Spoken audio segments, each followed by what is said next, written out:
মানিকগঞ্জের খাঁটি গরুর দুধ। তো এগুলো এখন আমরা দেখবো ঠিকঠাক আছে কিনা। আমি একটু জাল দিয়ে দেখব। আমাদের মানিকগঞ্জের ওইখান থেকে এখানে আসতে সময় লাগে 2 ঘন্টার মতো। তো তাই চেক করা হচ্ছে যে দুধগুলো কি ঠিক আছে না নষ্ট হলো। আলহামদুলিল্লাহ ঠিক আছে। ঘি করতেছে তোমার জন্য বাবু। আমি ঘি খাই না, আমি ঘিউ খাই। হ্যাঁ হ্যাঁ ঘি করতেছে ঘি। ওটা দিনাজপুরে ছাড়া পাওয়া যায় না। এত রুকসর খামু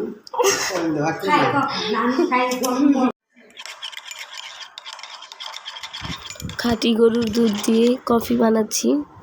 তো কফি 1 কাপ শুধু ওর জন্য বানাচ্ছি, আমি খেতে পারবো না। কফি খাওয়া নিষেধ, চা কফি এসব খাবার খাওয়া নিষেধ। তো আমি জাল দেওয়ার পর সরটাকে আলাদা করতে চাই ঘি বানানোর জন্য, কিন্তু আমার হাজব্যান্ড চায় আমি যেন সহ পুরো দুধটাই খাই, এতে নাকি পুষ্টি বেশি পাবো। আমি বললাম যে হ্যাঁ খাবো, কিন্তু সরগুলো জমিয়ে রাখি যেন ঘি বানাতে পারি। যাই হোক, আমিও চেষ্টা করব পরের বারে হয়তো বা ঘি বানানোর জন্য, কারণ ওর সামনে সর তুলে রাখা যাবে না।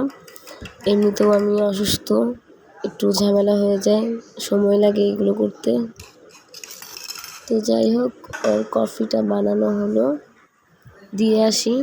তো এইদিকে ওরও প্রেশার লো, বেশি বেশি কফি, ডিম, দুধ এইসব খাবার খেতে হয়, লেবু। তো এখানে লুচিকে বললাম তুমি কি খাবা লুচি? লুচি কফি খায় না, লুচি শুধু দুধ খায়, আর আমাদের সবার আগে ওই টেস্ট করছে। আজকের মতো এইখানেই, আল্লাহ হাফেজ।